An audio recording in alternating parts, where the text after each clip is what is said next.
لما شمان وساكل شيء دمي دي دمي عيد ميلاد يا عيد University of Macau. Hong Kong by Wang Jiayu, Professor of School of Law at City University of Hong Kong. Interviewed by N1 Hei or Wu Yunxi in Mandarin. She is a Macau citizen and a sophomore student majoring in international relations at Women University of China. I'm also pleased to be joined from Macau for all the action is by Lam Yopong or Lin Yupeng, Mandarin, Director of the Center for Macau Studies at the University of Macau. She was also a former member of the Macau Legislative Council. She was on site for the ceremony, and I'm joined on the line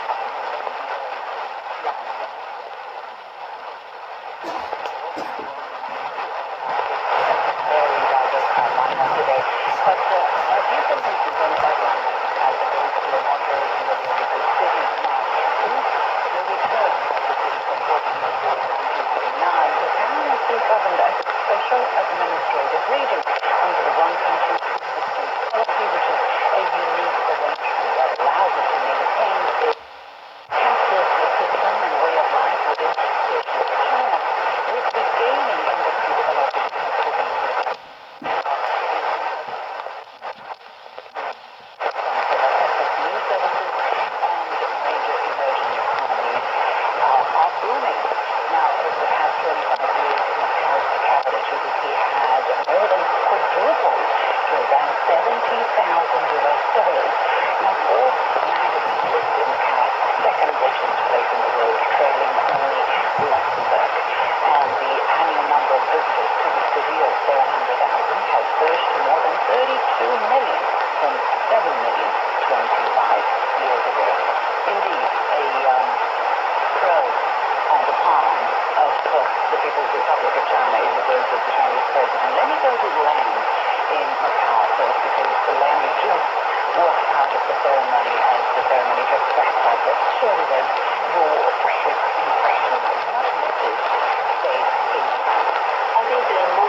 for acknowledging the achievements over the past 20 25 years. And also, of course, acknowledged as well and recognized some of the challenges, but to face those challenges, we have 2 points developed by Xi Jinping and also the suggestions, so to say. And I would highlight reminding what Professor is mentioning Macau's unique advantages and key aspects for the city now is that we embark on a path towards more meaningful appropriate economic diversification. It does not come without some obstacles to meet the aim, and Xi Jinping was thinking about reinforcing raising the most and our cities completely essential. And these are related, of course, also with the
Я муж.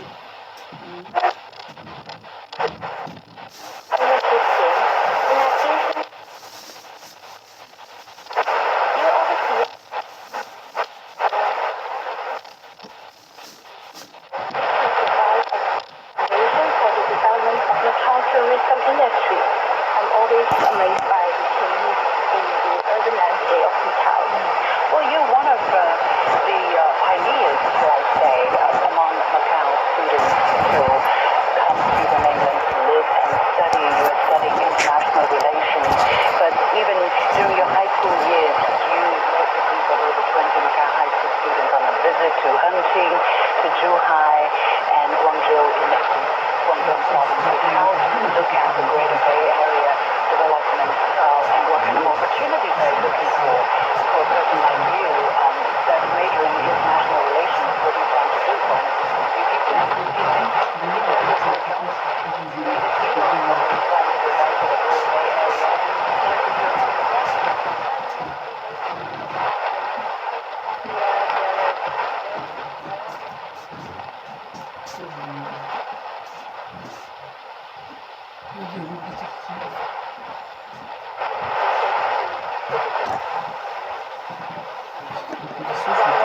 And also the Guangdong Citizens Federation. Through the and the communication, we had a deeper understanding of the platforms of Greater Bay Area and also the youth employment policies of the Greater Bay Area. Also, the Guangdong, Hong Kong, Macau Greater Bay Area and demonstration zone in this cooperation in Hengqin are both the platforms with diversified industrials and potentials.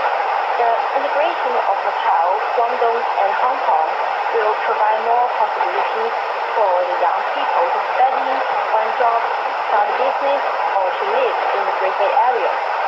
Therefore, the youth of the Greater Bay Area should always equip themselves and actively integrate into the overall situation of the national economy as the opportunity again. Well, thank you very much. And I hope you will find your place for the future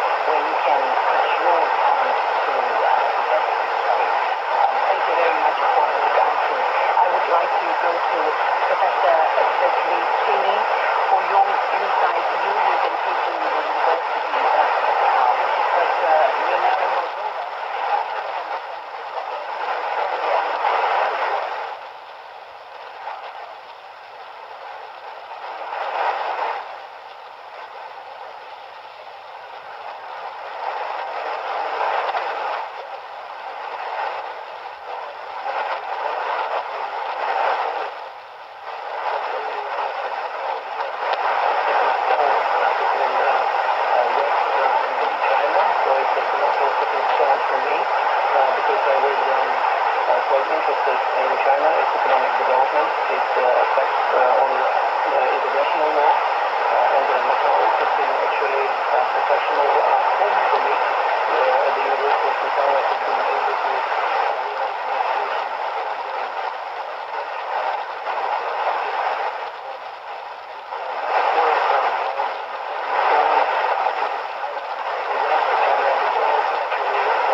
President Xi when he, of course, emphasized the one country as the fundamental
的。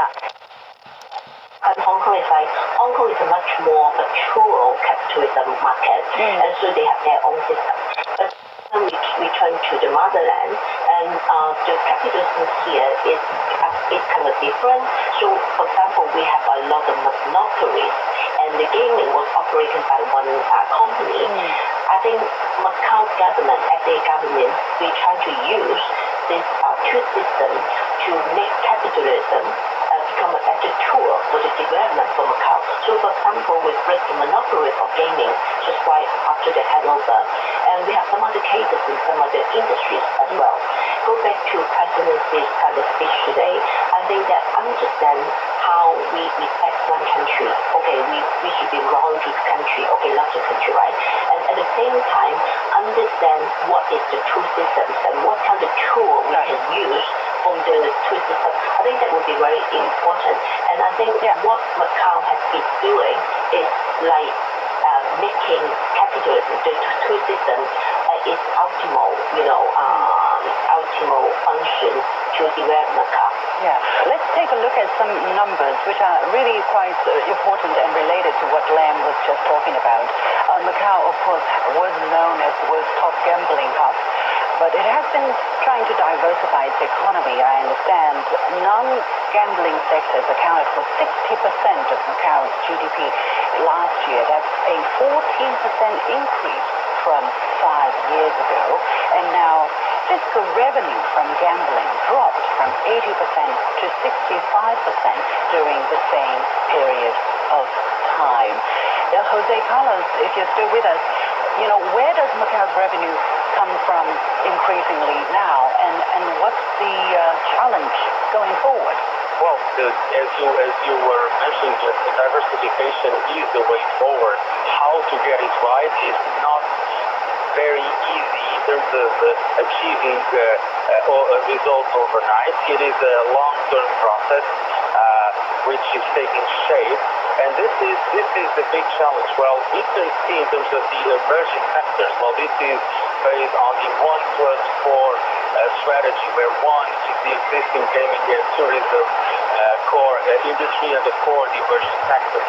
They are modern finance, traditional Chinese medicine and big health, high technology, creative industries and mines. So some of these industries are moving faster than others, but I would say that financial services are gaining steam. You can see the share of the financial industry within Macau GDP increasing gradually, but of course we have also to make the most of the existing competitive edge that we have. So diversifying integrated tourism first, that's where we have our edge, making it more entertainment-based, more family-friendly. This is something that is taking shape going on. We need to move in that direction with bolder moves, faster, and in this respect, President Xi Jinping was talking yesterday at the banquet, and again today, on the importance of attracting top talents from all over the world. This is a key message which is shared by the international business community in Macau, attracting also more FDI investment in the core industry, but also in the emerging industries, and a focus on openness, diversity, and inclusiveness. So this will take time. We also have to be realistic in terms of what we can achieve in the short term, but the existing gaming and integrated resort companies, players, which are paramount important, they are tasked with this mission of assisting and promoting diversification during their 10-year concession period, which began early last year. Okay. Well, Professor Chetli, I got 5 minutes left. I want to give one question to Alexander and one question to Professor Wang in Hong Kong.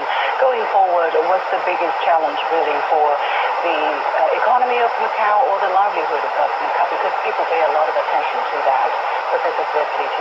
When we speak about challenges, I would first mention the two types of scarcities that we have in Macau. So one is the scarcity of land and for different industrial activities, for expansion.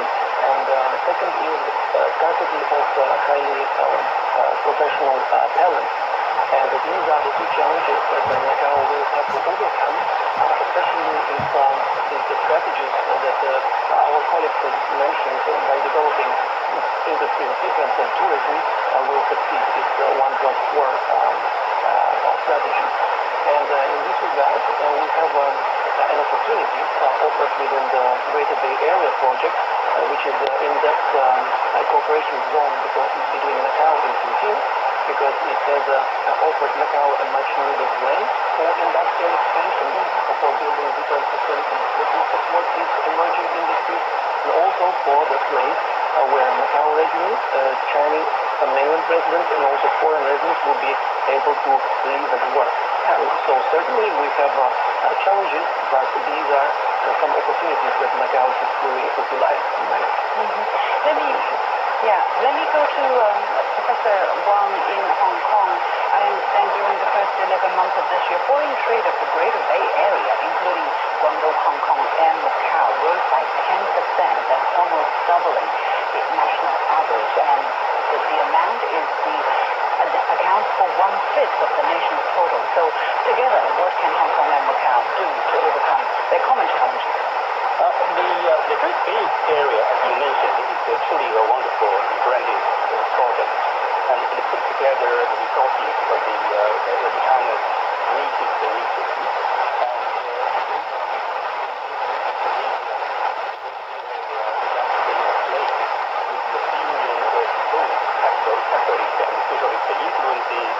And so it can not optimally utilize the economic resources. And that's why we have great hope for the future of the Greater Bay Area, including Hong Kong, Macau, and Guangdong.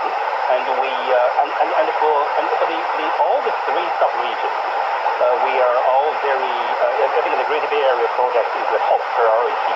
We are all working very hard to achieve true integration to make it one of the most developed, most innovative, and most advanced area in the world. And I myself, I'm not based in Macau, but I ran a research project on Hong Kong, Macau, and Guangdong, the Greater Bay Area, the legal and the institutional convergence in these three areas. I visited Macau quite a lot, and I do have I'm actually very optimistic about Macau's future. Even though diversification has been regarded as a very important issue, if not a top priority, but Macau is relatively a small market, has a smaller population, so it can afford to focus on one or two very successful areas in which it has comparative advantage. Okay. And Hong Kong we have to leave it there. Time has gone out. Thank you so much to my guest, Alexander Svetlitchny, Professor University of Macau, Wang Jiangyu, Professor of School of Law at City University of Hong Kong, Wan Hui, who has already gone offline, Lam Yuk Fong, a Director of the Center for Macau Studies at the University of Macau, Jose Carlos Matias, Director of Macau Business Magazine on the line. With that, we come to the end of this special edition of The Point with me, Liu Xin, coming to you from Beijing. As always, you can follow me on Facebook and X using the handle Liu Xin in Beijing. You've got it. 我爱你 I love you 我爱你 This might be the easiest way to say I love you, since there are so many other romantic expressions. No matter if you're a rookie 你好，我是中文译李安田。 or a sophisticated learner. 我来北京5年了，我是本地人。 There is definitely something that will interest you. Check out Takeaway Chinese, a word that starts with 你好. You're listening to CGTN Radio. Hear the difference. Experience the musical classics of the East. Mingle with the masters of Chinese music. 我的这种美召唤了女性。因为蒙古民族被称为马背民族，小小二胡。 Music talks. Witness the sound of antiquity and modernity.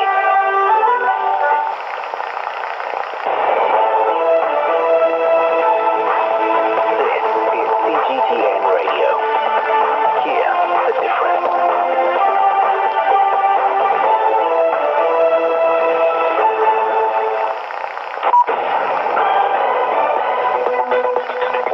News. I'm Shane Digga. Chinese President Xi Jinping has met new Macau Chief Executive Sam Ho-Fai. President Xi said the central government fully supports the Chief Executive and the Special Administrative Region government in exercising their duties. He also urged the city to safeguard national sovereignty, diversify its economy, and continue to improve living conditions. President Xi also met officials from the executive, legislative, and judicial branches of the new regional government. On Friday morning, the Chinese leader attended a gathering in Macau to mark the 25th anniversary of the city's return to China. He described one country, two systems as a sound policy that must be adhered to. Tang Hua has more from Macau. Chinese President Xi Jinping administered the oath of office to Sam Ho-Fai, the sixth-term chief executive of the Macau Special Administrative Region. President Xi also administered the oath of office to the principal officials of the new government. After the swearing-in ceremony, President Xi Jinping delivered an important speech. Sam Ho-Fai was elected the sixth-term chief executive designate of the Macau SAR in October. He was president of Macau's Court of Final Appeal before he ran for office. In recent years, Macau has implemented various strategies to diversify its economy in a healthy and sustainable manner. As of 2023, the non-gaming sector accounted for more than 60% of Macau's GDP, surpassing the proportions 2 decades ago. The surge was primarily driven by the real estate and business services sectors, and entrepreneurs are developing innovative business models to adapt to the changing economic landscape. China's left its one-year loan prime rate unchanged from the previous month. The market-based benchmark lending rate came in at 3.1% on Friday. The over 5-year LPR, which many lenders base their mortgage rates on, also remained unchanged from the previous reading of 3.6%. Chinese Foreign Minister Wang Yi met with diplomatic envoys from Arab countries. He said China is ready to work with Arab countries to continue the good momentum of cooperation. Wang said China will continue to support Arab countries in strengthening their strategic independence and achieving unity and self-reliance. The diplomatic envoys extended their appreciation for China's stance on the Palestinian issue and China's contributions to peace and stability in the Middle East. Leaders from 8 Muslim-majority nations, including Turkey, Iran, and Egypt, have met in Cairo. The 11th summit of the Developing 8 Organization for Economic Cooperation discussed the mounting conflict in the Middle East. The organization includes countries from Southeast Asia and Africa, representing 60% of the global Muslim population. The U.S. House of Representatives has failed to pass a new Republican spending bill. The vote was 174 to 235, with Democrats and some conservatives opposing the bill crafted by House Republican leaders. This came after President-elect Donald Trump objected to a stopgap funding bill previously agreed upon by both parties. The latest development leaves Congress without a clear path to avoid a looming government shutdown. Nathan King reports from Washington, D.C. Well, here we go again, down to the wire when it comes to keeping the U.S. government open. If they can't reach a deal on continuing spending by 12:01 on Saturday, then parts of the government will shut down. And just a few days before Christmas, some federal workers may not get paid. The parks and other federal institutions will close until there is a deal. They did actually have a deal, Democrats and Republicans, to essentially keep the federal government open and spending at current levels with a bit extra for things like disaster relief and congressmen's pay as well until March. But that's before essentially the MAGA wing of the Republicans led in the media on his platform X, Elon Musk, essentially saying this was too much spending. That led Donald Trump, president-elect, to basically say he wasn't happy with it either. And now, complicating matters, wants to raise the debt ceiling before the Biden administration leaves. South Korea's Joint Investigation Unit sent its second summons to impeached President Yoon Suk-yeol. It called on Yoon to appear for questioning on December 25th over an insurrection charge. The unit includes the police, the Defense Ministry's investigation headquarters, and the Corruption Investigation Office for high-ranking officials. And that's the news. I'm Shane Dicker.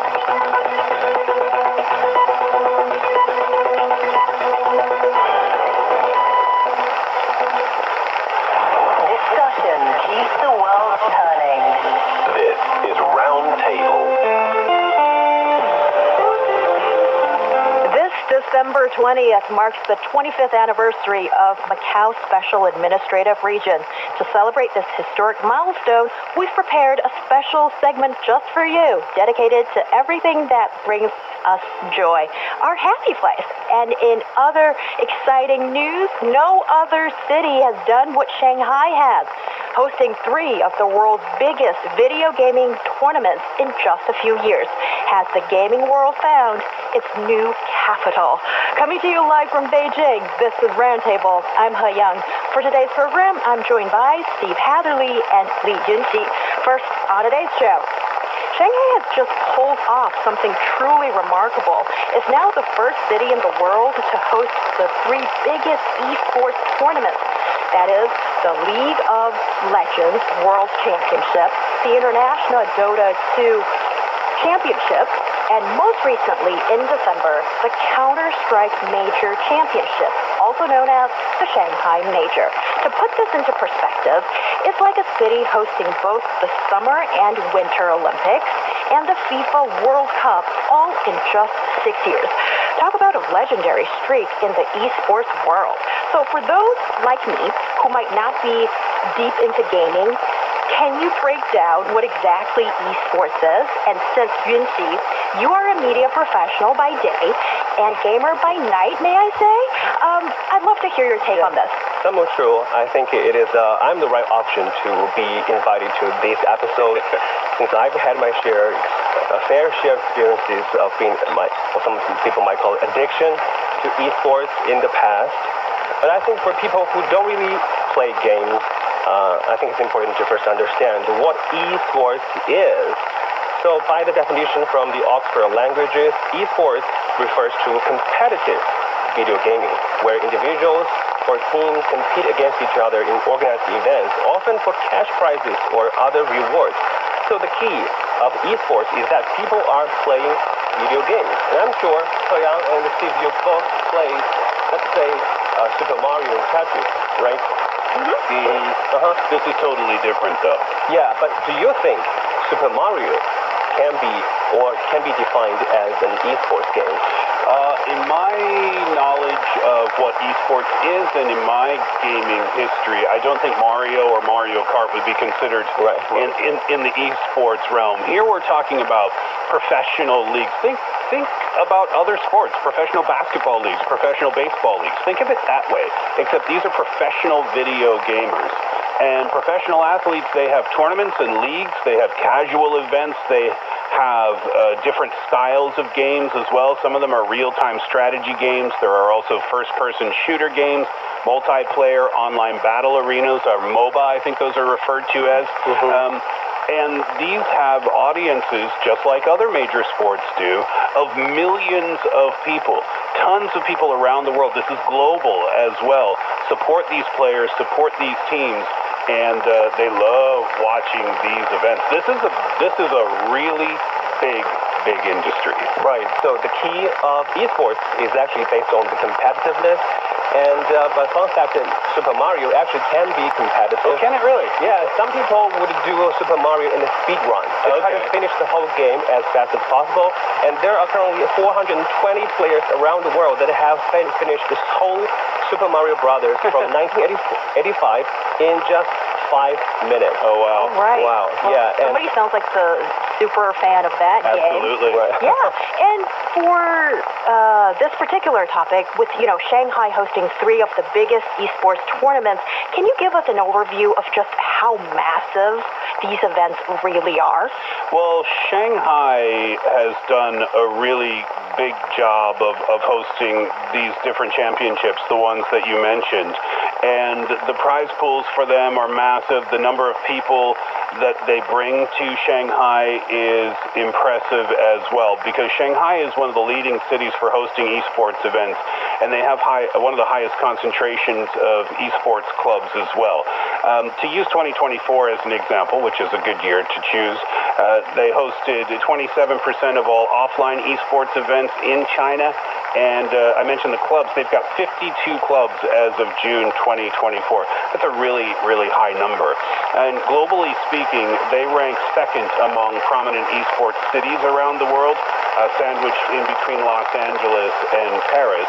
and they dominate China in terms of esports revenue, especially in event and club revenue. This year, they reached 11.15 billion yuan. That represents almost 47% of the national total. If you're looking for, basically what we're saying here is if you're looking for esports in China, Shanghai is the place to be. It is the place.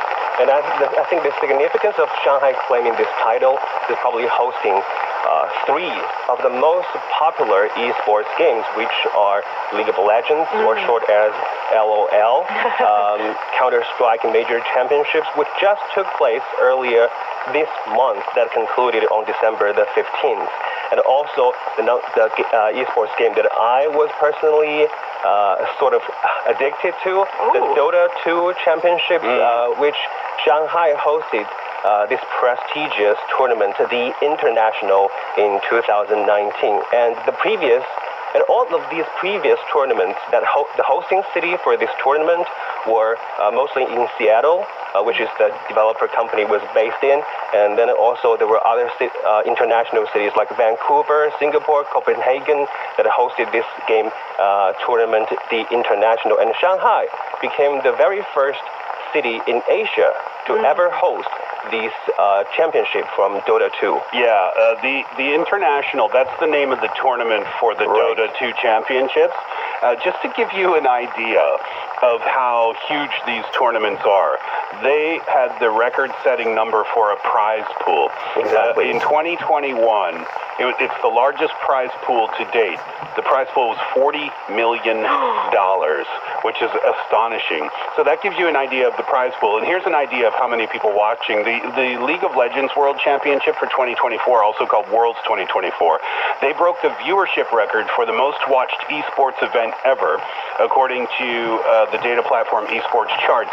They had a peak viewership of 6.94 million people all watching together, and it's just unbelievable. So if you think that esports is, it's people at home playing their video games on their consoles or their mobile phones, no, this is not the case. This is the big deal. It is indeed. And can I also just add one more figure that shows you how big the gaming industry is? Because esports is essentially one slice of the gaming business, and apparently the gaming industry is now far larger than both music and movies combined together in terms of total revenue, and the global gaming industry is worth more than $200 billion annually, and some estimates reach up to $250 billion. And the global music industry is only $60 billion in comparison, whereas the global film industry, well, we kind of have seen the film industry go through some troubles since COVID, and it's valued about $40 to $50 billion annually. So gaming is much larger than those two combined together. If you're looking into the future, and I know a lot of Chinese families have some taboo or kind of doubts, yeah, definitely, about gaming, but this seems to be the industry where the money is. I wouldn't be surprised, because I believe like gaming or esports may be the modern form of art, because first you have movies that incorporated script writing, story writing, and music, everything into one packed art form. And now you have gaming, which is more interactive. And so one of the most popular games, mobile games in China, The Honor of Kings, which was the top grossing mobile game last year in 2023. And actually, this mobile game, they invited a very famous music composer, to write their soundtrack theme song, with who is Hans Zimmer. The Lion King. The composer for a lot of Christopher Nolan movies. Batman, The Dark Knight, The Dark Knight Rises. You've also heard his works from Pearl Harbor, and also Interstellar, Inception, Gladiator. Yeah, name a big movie, and Hans Zimmer has his hands in it. Right, and this composer is making music for a Chinese mobile game, Honor of Kings. Yeah, Honor of Kings or 王者荣耀, that's what a lot of people play on their smartphones as well, right? So you can also enter major competitions and win big bucks if you are really that good. But when you look at Shanghai, I mean, how do you see as it, achieving this prominent position in the global esports landscape? Well, the city invested pretty heavily in infrastructure related to esports to help support the industry's growth, and that includes the construction of esports arenas and the development of training facilities for professional players as well. And these players do need training. It's extremely competitive, extremely competitive.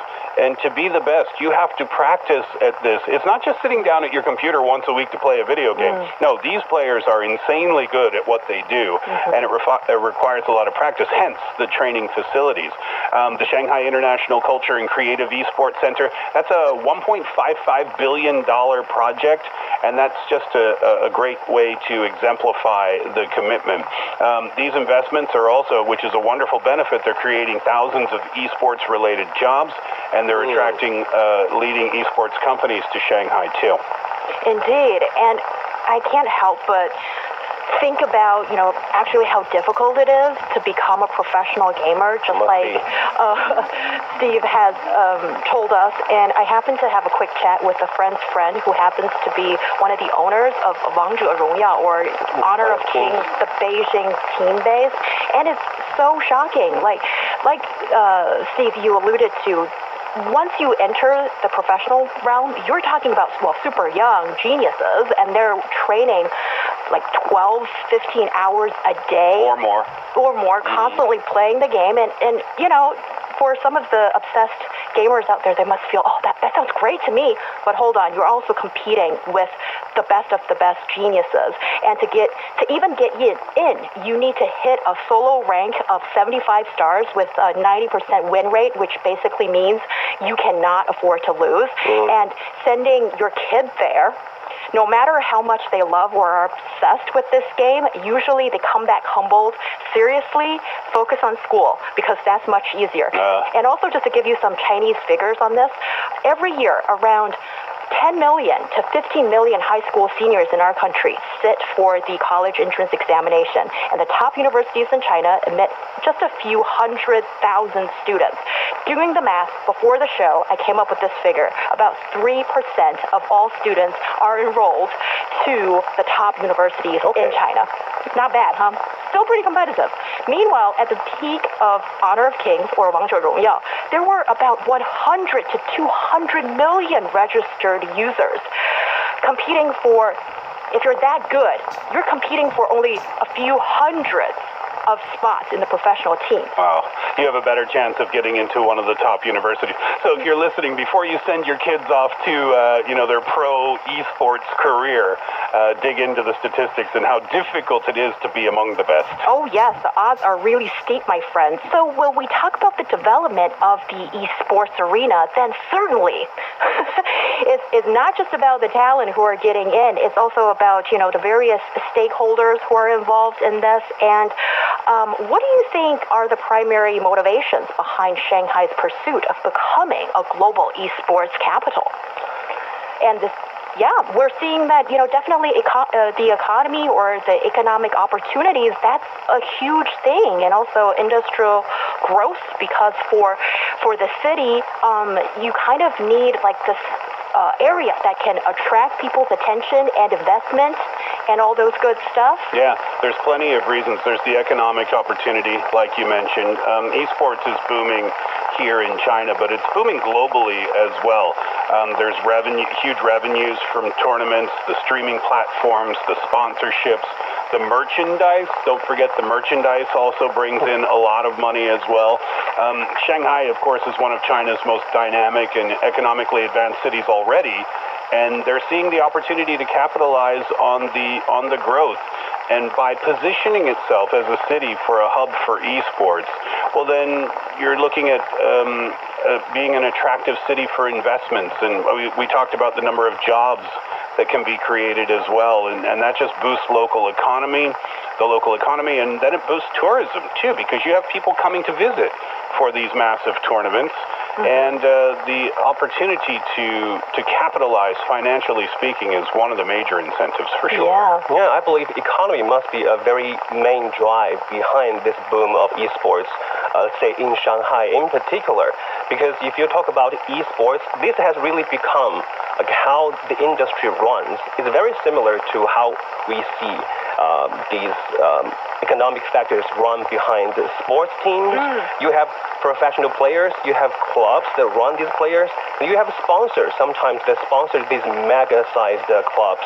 And then you also have media that's reporting on these major events that's taking place globally, and also fan communities that's very crazy and also willing to spend money to support their favorite teams. And Shanghai has invested very heavily in esports infrastructure to support this industry's growth. And this includes the construction of the dedicated esports arenas and the development of training facilities for professional players. So Shanghai International Culture and Creative Sports Center is a $1.55 billion project that's expected to be completed by 2023. And that shows how much dedication this city has invested into helping this industry to grow. Yeah, and as a fellow Beijinger, I'm always watching Shanghai's development with encouraging and a critical eye. And what's really interesting, I realized, is that to some extent, maybe you can argue, only to some extent, Shanghai have missed the boat on some of the more recent technological development trends. For example? Okay, Beijing, for, let's say, AI. I'm not saying Shanghai isn't doing much in that front, but, you know, it's sort of playing a little bit of catch-up to Beijing in that sense of AI. And also for Hangzhou, Alibaba's blockchain initiatives have caught the headline in the last 5 years or so, but blockchain sounds so yesteryear, I'm sorry to say. And Shanghai, because these trends just go so quickly, but Shanghai is really focused on investing in esports, and ever since 2011 or 2013 did we first see esports appear in the local documents of directive, and a lot of this infrastructure building, soft and hardware building, a lot of this stuff doesn't happen overnight. So Shanghai has really shown commitment to become the esports leading capital, not only in China, and now I'm seeing, maybe I can also show what I've got internationally, and I think that's really exciting. Yeah, I mean, they're not new. The city isn't really new because they launched their esports journey back in 2011. That's when the G League competition kicked off. So that's, 14 years ago now, almost 14 years ago. And then as early as 2013, the government documents indicated that the city's commitment to develop the esports industry was real. And then you've got initiatives such as the Cultural Innovation 50 articles, the Esports 20 articles that provide incentives and support for esports companies, and that helps attract both domestic and international players to Shanghai, setting it up as a world hub. Yes. And what potential challenges and opportunities will Shanghai encounter in its pursuit of becoming a global esports capital in the future? I think social awareness and acceptance is one of the challenges. Oh, you think so? Well, for esports in general, right? I mean, when even we're kind of aware of the topic, but when we think of video gaming, we tend to associate it with kids playing at home. So it doesn't really get taken seriously, perhaps, by the global audience outside of its fans, obviously, which are in the millions, but just speaking globally. So perhaps being maybe more aware and accepting that this is a real legitimate and valuable form of entertainment and competition. And, you know, ways to do that would be showcasing the positive effects of esports. You know, it's not just sitting in front of a computer, it's teamwork, it's strategy, it's skill development, and selling those things, maybe selling's the wrong word, advertising those things to a larger audience so that they can become more aware of what it is. I think that would help. Yeah, I think social acceptance must be one of the main obstacles to, let's say, to take esports in China to the next level, because we do have a lot of parents that might think this is not a proper career for their children to develop, and but at the same time, you have a lot of younger kids that they are really attracted and to esports, and they actually believe they can make something, develop something in this career. I don't think there's going to be a problem with the number of potential esports athletes in the future. I think the interest from the ground up will always be there. And I think that the audience is going to be there as well. This is from cmmagonline.com, and these are 2024, well, actually, going back to 2020 statistics up until today.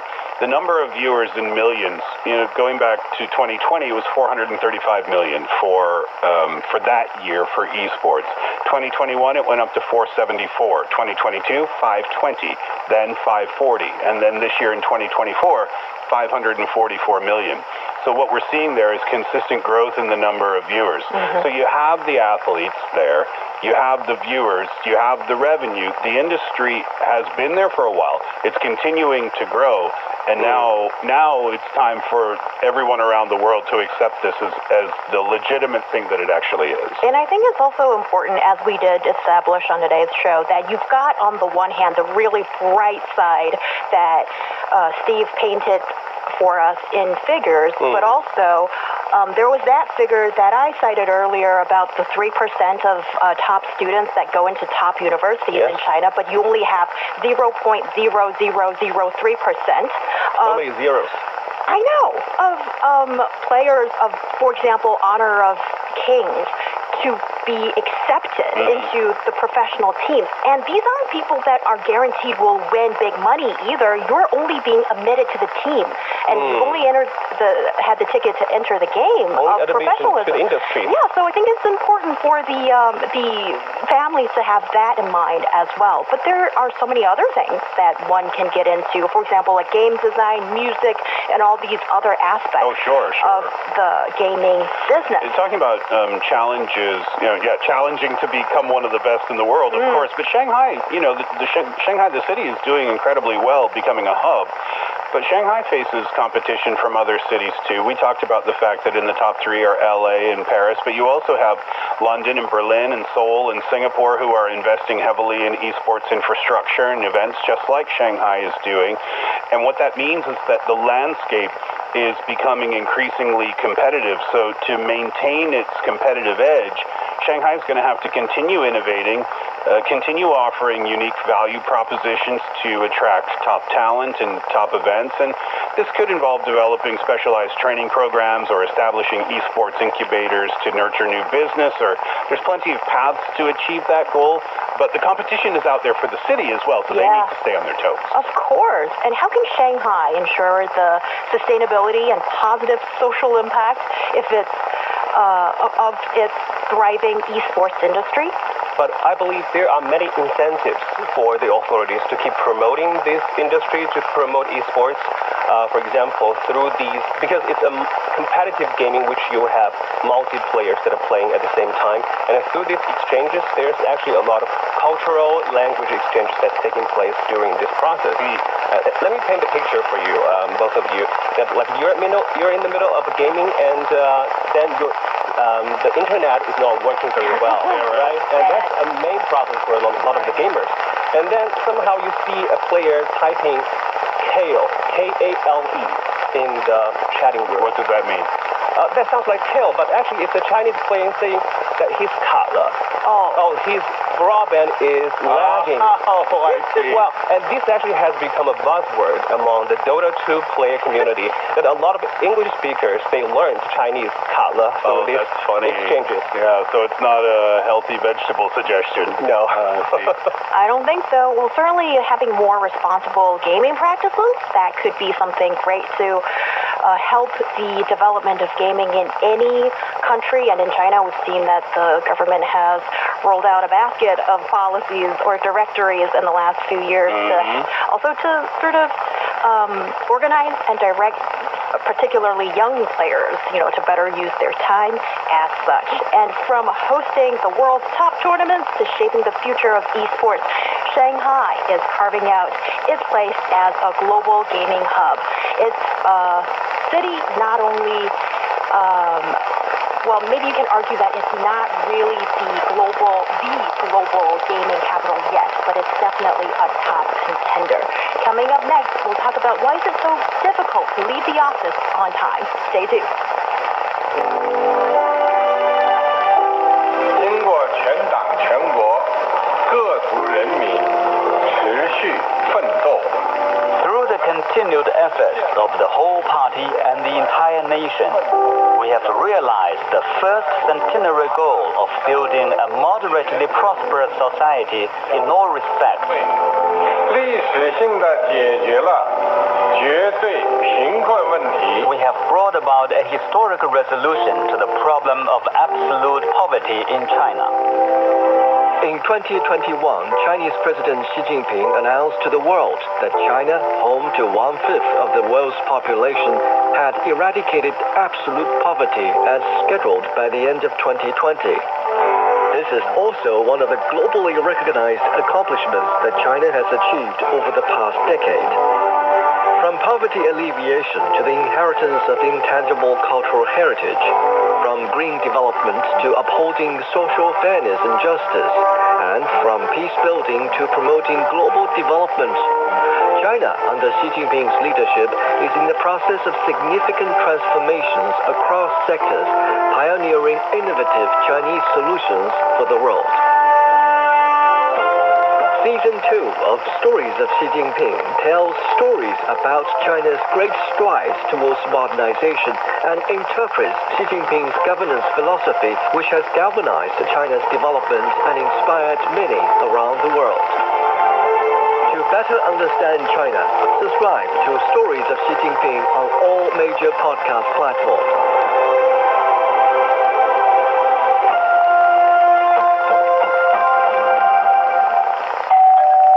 Global listeners, get ready for the hottest discussions on the airwaves.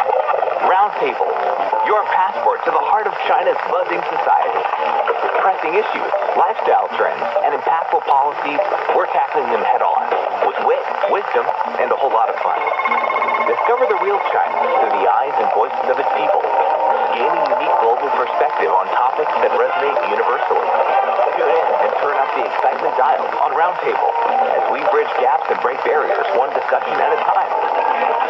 Don't just listen, be transformed. Discussion keeps the world turning. This is Roundtable. You're listening to Roundtable with myself, He Young. I'm joined by Steve Hatherley and Yun Chi in the studio. Coming up, is leaving work on time a crime? It shouldn't. Yet for many, it comes with guilt and anxiety. In China's office culture, sneaking out as the clock strikes 6 p.m. has almost become an art form. So why is it so hard to walk out the door at exactly 6 p.m. with pride? And joy is everywhere, especially today. Join us at Roundtable's Happy Place as we celebrate Macau Special Administrative Region's 25th anniversary with uplifting stories and cherished memories that remind us all to find happiness in every moment. Our podcast listeners can find us at Roundtable China on your favorite podcast platform. And have you a question worth exploring? We are game. Send it to us at roundtablepodcast@qq.com. Emails are fine, but bonus points for voice memos because they are a listener's favorite, and we love hearing your voice, of course. And now on Roundtable, as we move on to the next topic discussion today. In today's Chinese workplace, leaving the office on time is sometimes seen as a risky move, potentially marking you as uncommitted or disengaged. And this phenomenon, coined as 无痕下班, or leaving work without a trace, describes the subtle strategies workers use to discreetly leave the office without drawing attention. And let's take a look at the tactics and the underlying anxiety that comes with leaving the workplace on time. Guys, do you ever feel the pressure of staying on later? Maybe you don't have that much to do, but just staying on after 6 p.m., which is the time we are supposed to leave work. Nope. Okay. No problem. Who doesn't, I think. Oh, I mean, I don't have any anxiety about leaving at 6 p.m. You also don't have that anxiety? I mean, who doesn't have the anxiety yes, right. of leaving here, especially if you are someone from China China, South Korea, Japan, these East Asian countries, I suppose, the overtime working culture is pretty common. Yeah, I've used for over 20 years, and I experienced this on more than one occasion, witnessing the 6 p.m. contractual have to stay at the office time versus the time that people actually go home. And people don't go home at the end of their office hours.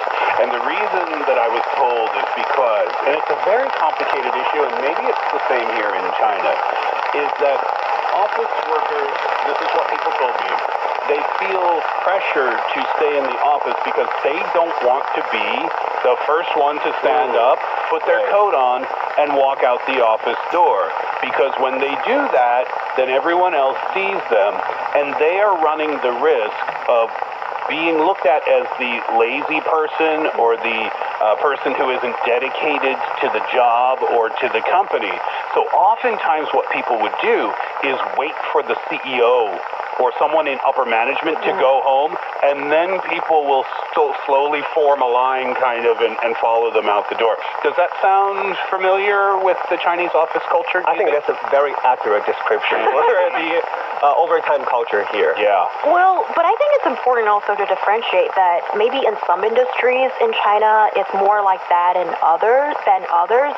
For example, tech has this infamous reputation of having gruesome work hours, and working extra hours is not news, and we've even seen that some good-hearted people, employers, or just observers, I suppose, voice their concern and saying, hey, we really need to curtail those hours, and sometimes people are there to do extra work. Sometimes they're not necessarily, though, putting in all those extra hours to finish the work. Yeah, and in my experience of working in a company in Korea and also working here in a company in China, it's just my personal observation.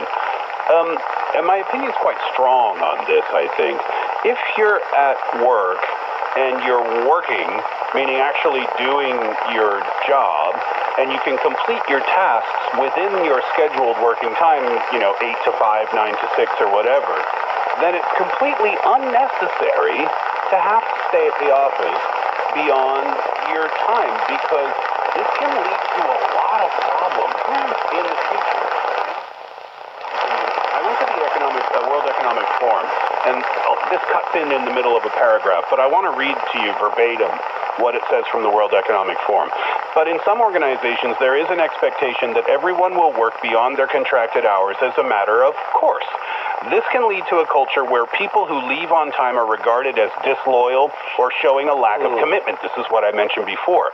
Even if this attitude doesn't exist among senior managers, there may be one or two individuals who make a point of staying later than everyone else in a public display of dedication. But presenteeism, as it's sometimes called, can be damaging to people's health, productivity, and well-being. And it's not just here in Asia. It's in North America where this happens. It's in other parts of the world as well. For example, each month, a typical worker in the UAE is likely to clock up an extra 24 hours at work, and 71% of them feel that their workplace suffers from presenteeism. So it is an issue around the world where people feel pressure to stay at the office later. But 1 hour extra a day, that might not lead to your untimely death, an early death. But at the same time, that adds up. And it makes you feel more exhausted for the next day at work, and perhaps it might lead to less motivation for you in the office as well. This, in my opinion, is a very unhealthy strategy for a company to employ. Yeah, and I think working overtime may not be productive, but rather counterproductive, as they pointed out, that people might feel like after working these extra hours from work, they might want to take more time after work to rest themselves, and actually their brain may be overworked, burnt, and not ready for the workouts in the second day. So which results doesn't lead us to more productivity, but rather decreases the productivity. Yeah, so I looked it up about, in Canada, that I'm Canadian, that's my general sentiment, but what's the general sentiment in Canada? And of course, we can't talk about a whole country, and say everyone's the same. But for the sake of our conversation, let's generalize, shall we? It says, while some Canadians may occasionally stay late at the office, it's generally not as common as in some other cultures, as Canadian work culture tends to prioritize a healthy work-life balance, with standard working hours being typically 8 to 5, Monday to Friday, meaning most people are expected to leave at a reasonable hour. And I think that's what's so important to me personally, for example. I feel with confidence that I'm achieving my goals between the hours of 9 and 6 or 8 and 5 or what have you. But beyond that, people have their outside lives too, right? Please flag that line and just make sure everybody hears you. Yeah. There is a life that exists outside of the office. Outside the four walls. Yeah. And I don't think that should be news for people. Well, what are your thoughts on this issue? Well, actually, before I get into my thoughts, I would really like you guys to get into what's happening now. What are some of the clever tactics workers have used to leave the office without being noticed these days in China? These are fantastic. Please. Yes. Yeah. And I think when there's the stress to leave, people will naturally develop their own strategies of working around these rules to try to leave the workplace early. And some people, for example, myself included, that we prefer to not bring backpacks to the workplace.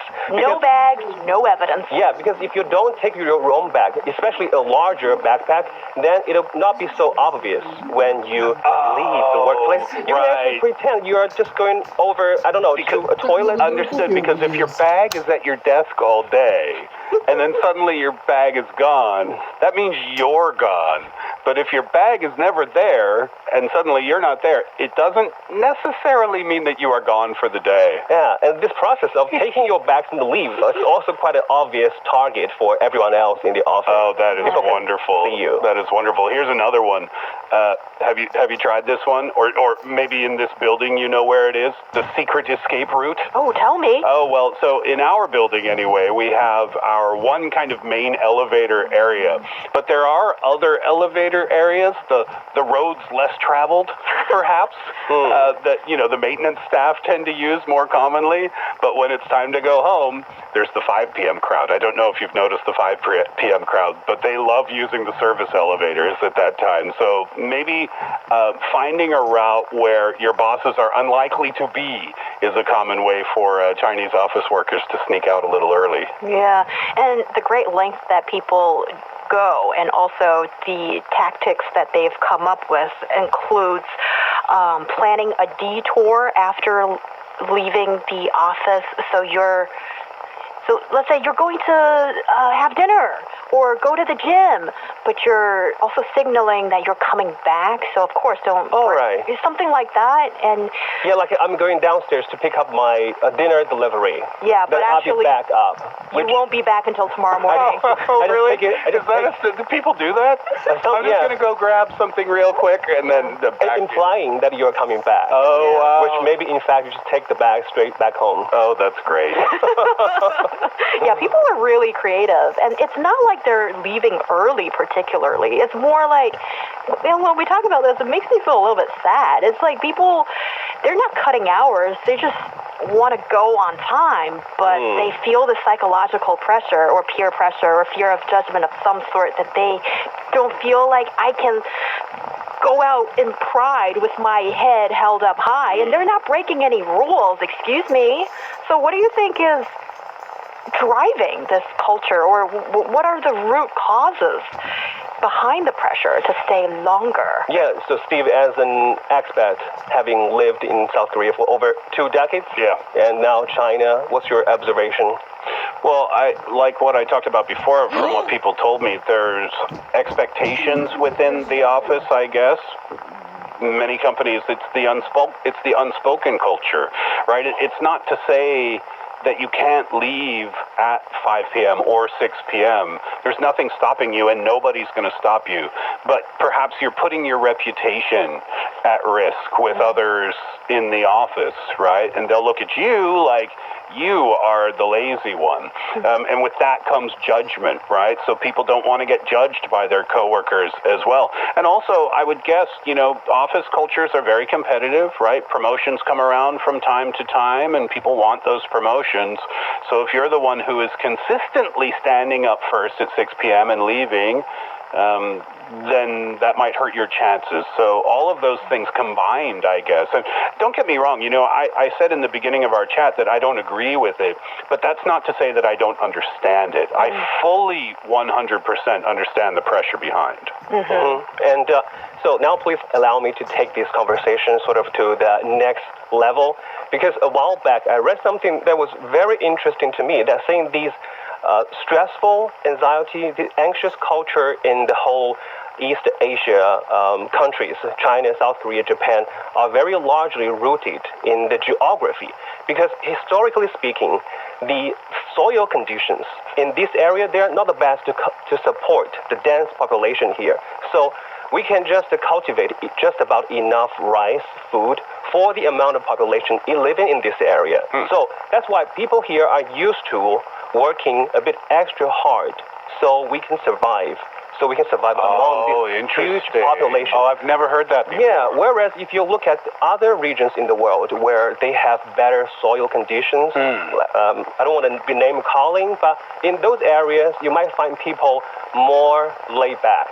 Because just maybe thousands of years ago, they are just used to not having to work hard to trying to get resources. You could get your farming work done within a certain number of hours in the day, which allowed you to take a break at a more reasonable hour. Yeah. Oh, interesting. I've never heard about that before. Yeah, so geography really does affect a civilization or a population's culture. Because if you look at Italy, Southeast Asian countries, people there are way more laid back to us Eastern Asians, because I guess because of the amount of sunshine they get every year, naturally you just have flocks of tourists visiting there, and where you can depend on tourism to make money, not having to worry about other sorts of materials, incentive, financial resources.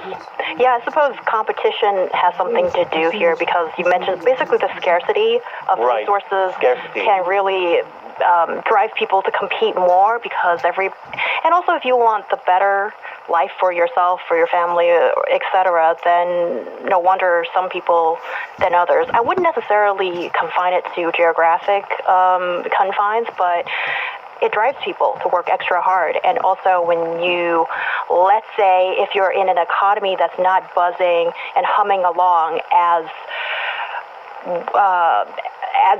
it used to be, then when jobs are not super abundant, and then you have maybe a ton of people competing for the same job, or everybody's feeling, oh, maybe I don't, or not everybody, but people might feel that my job security is not that particularly safe, then they would, and those who really want to hang on to that job, they will try their best to do so. But also, if you look at China, some of the employees in public organs who feel that their jobs are maybe a little bit more on the secure side, I've seen people who clock out at 5 p.m. or 6 p.m., depends on the, out hours, time to close shop, and they have no pressure, it seems, to go on time. So it really depends on also your industry, your company, your employer. And let's say if your employer is a good Samaritan, he or she leaves work exactly on the dot, I think it does a great service for everyone. Yeah, there's a big benefit for companies, because they're offering their employees better work-life balance, right? So paying attention to that outside life, which is maybe more important than the one inside the four walls, depending on what you do for a living, you could argue. This makes employees more productive. You have clear boundaries, right? It's clear for everyone. And then there's the mental health benefits as well. And what I said before is in a vacuum, right? Not taking into account, pressures like maintaining your career and feeding your family. But when we consider the fact that, companies, it's better for them for the companies to create these boundaries for employees, then I think the changes within a company have to come from the top down. Bosses, CEOs need to tell their employees, it's 6 p.m., it's time to go home. Great job today, everybody. Enjoy your evening. See you tomorrow. Yeah. And make it clear to the employees so that they don't feel that pressure and everybody can react the same. Yeah, and I'd just like to wrap up this conversation by pointing out that we are not just the victims of this overtime culture, but we're also benefiting from it somehow. How? Because I'm not that kind You're of people. walking on thin ice, my friend. But there are people in China who get angry when the delivery for their lunches or dinners are late. And they might leave a bad review on these food delivery apps. Because people are used to enjoying this super fast efficiency of getting your order, getting your online orders as well. And I think this is also largely due to this competitiveness environment in the workplace that our delivery men, they are clocking the extra hours to bring our orders to our doorsteps. Yeah, so while we are victims somehow in this culture, we are also benefiting from this productivity. Fair point. Well, from a macro perspective, maybe promote a results-oriented culture, not an hours-oriented culture, and also better perfect our legal system to protect the lawful rights of our citizens. And a lot of this kind of operates in the gray area, and it would be, I hope more bosses are listening to this show, maybe to get some good ideas. And also, if you're an employee, there are plenty of things that we could do. For example, us three, we go out of the actually, we follow Steve's lead. We get out of the office together at 6 p.m. today. And then, we're all safe, I think. Safe by the numbers. My winter coat is a bright orange coat. There's no safe escape route for me. Everybody sees me wherever I'm coming or going. Too obvious. Yes, right. Coming up next, welcome to the happiest corner on the airwaves, Roundtable's Happy Place. Delivery. What is it? Happiness from Round Table. So let me start off today's Happy Place as we gather to celebrate the 25th anniversary of the Macau Special Administrative Region. It's a perfect time to reflect on the vibrant spirit of this remarkable city and its bright future. And most recently, we had the incredible opportunity to host a special show titled Youth Talk, Macau's Next Chapter, where we engaged in heartfelt conversations with some of Macau's most promising young leaders, entrepreneurs, and students. And for those who missed it, I encourage you to check out Youth Talk, Macau's Next Chapter, available for playback on all major video and audio platforms. And Steve and I, we hosted the show together, and it was quite the experience. Yeah, it's my happy place today because, for me being new to China, everything is still a learning experience, right? Every opportunity I have is a wonderful learning experience. And for that particular show, we went to an outdoor location. We had a live audience there in front of us, and it was such a great opportunity for me to speak with some young people here in China and from other parts of the world as well who are studying here in China. I was blown away by their level of their Chinese ability. Their language ability was shockingly good. Wow. Reminded me that I have to study more. But to learn about Macau, too, and to learn about where Macau is going next. And I think I made a comment during our show that, if anyone was worried about the future of Macau, we don't need to worry now because there are some incredibly talented and smart young people who have got the future of Macau in their hands. And I learned a lot that day. I had a lot of fun doing the show with you that day. You did a great job, He-Young. And that's my happy place today. It was really, really fun. Oh, it was a lot of fun. And can I also say, it's great to share the mic with you, Steve, because with your professionalism and enthusiasm, it just makes everything even better. And always, when we have more participants on the show, more guests, and it's all live, organic, and a lot of things happen behind the scene, and they rarely go according to plan. That I can say as a host for live events, and I've really learned that you've just got to improvise, adapt, and overcome on the spot. Yeah, and Yunqi, you have actually visited Macau many times. Yeah, so as a person born, technically, no, actually not born. I was born in Hunan, but raised in a city in Guangdong province called Zhongshan, which is just about an hour drive to the customs in Macau. So residents in around Guangdong, we do visit both Hong Kong and Macau very frequently. So I've been to Macau for a couple of times. I really enjoy the culinary culture in Macau because it sort of incorporates both Chinese cooking as well as many Western methodologies. The chicken dish, I think, was one of the things that... Oh, have you tried it? Well, no, but when we did the show that day, and, food came up, right? I think it was one of the first things we asked our audience, actually, both offline and online. And by the way, the online audience that day was wonderful as well. But yeah, we talked about the egg tart. Egg tart, which everybody knows about, but the chicken dish. Portuguese chicken. Yeah, everybody was talking about that too.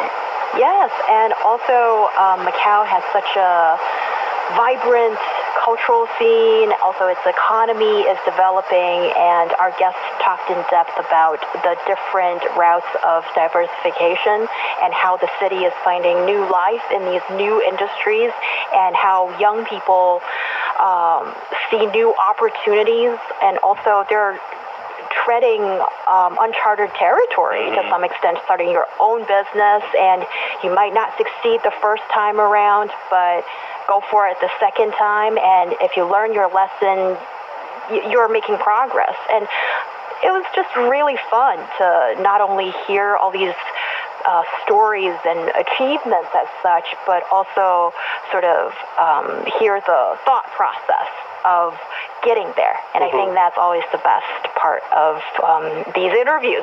Yeah. I think one of the reasons for why the food culture in Macau is so popular and well-known is because they really keep their local, the very tiny, small restaurants that you can only find in the small, dark alleys, and they really preserve the precious bit of culture and the history in this place. Because some people, when they go traveling, they prefer to, let's say, find the most popular restaurants on Yelp, and let's hit all the top sellers. Sure. But I think that's perhaps not the best way of trying out the local cuisines when you are traveling to a new place.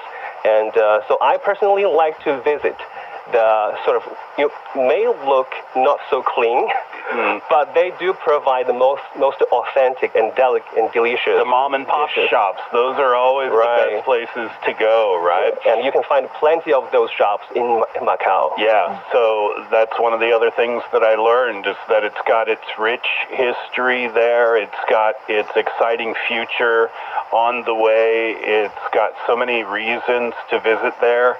I learned as well, I had never met anyone from Macau before. That was my first time to meet people from Macau, and they're very, very friendly, and that wasn't a surprise. I expected that, but still, and they had lots of wonderful things to say about it, and I made some new friends from Macau, so I've never been there before, but I'm very much looking forward to my first visit so that I can try all the things that you just talked about. Yes, and it would be my second visit, but definitely so much to check out, and I just want to say here, happy 25th anniversary, Macau Special Administrative Region, and, well, that's our happy place this week, and let's keep finding joy in life. You just need to know where to look for it. Thank you, Steve and Yunqi, for joining the discussion. I'm He Young. We'll see you next time.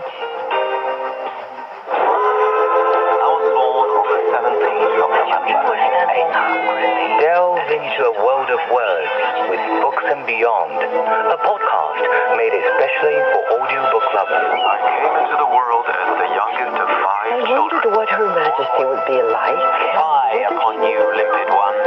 Why have you taken? Immerse yourself in gripping stories and timeless classics from the comfort of your own personal space. Sun Tzu underlined 3 points on the context to There was no better wine, and not to mention... Whether you're a bookworm or a casual listener, our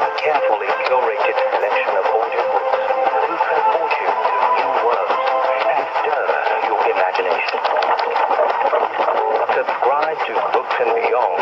And start your audiobook adventure now on radio.cgtn.com or your favorite podcast app. The best military commander is not he who fights 100 battles and wins every one of them. The best military strategy does not lead to the desiccation of the enemy's capital city. Decoding the art of war will help you understand why there's no art in war and how Sun Tzu stayed undefeatable using the science of war with fun stories and insightful breakdown of famous battles.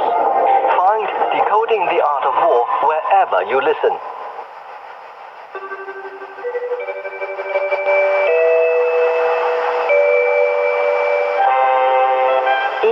A kínai nemzetközi rádió. Pekingből közvetítjük magyar nyelvű adásunkat. Jó estét kívánok! 庆祝澳门回归祖国25周年大。 Taliban hukumat merasial hampir eksperimentir.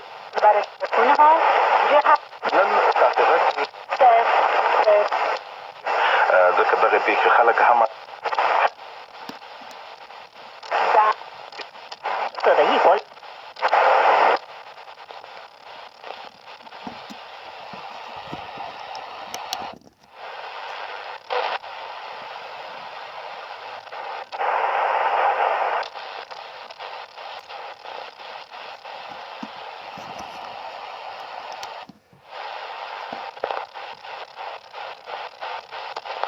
刚刚就职的澳门。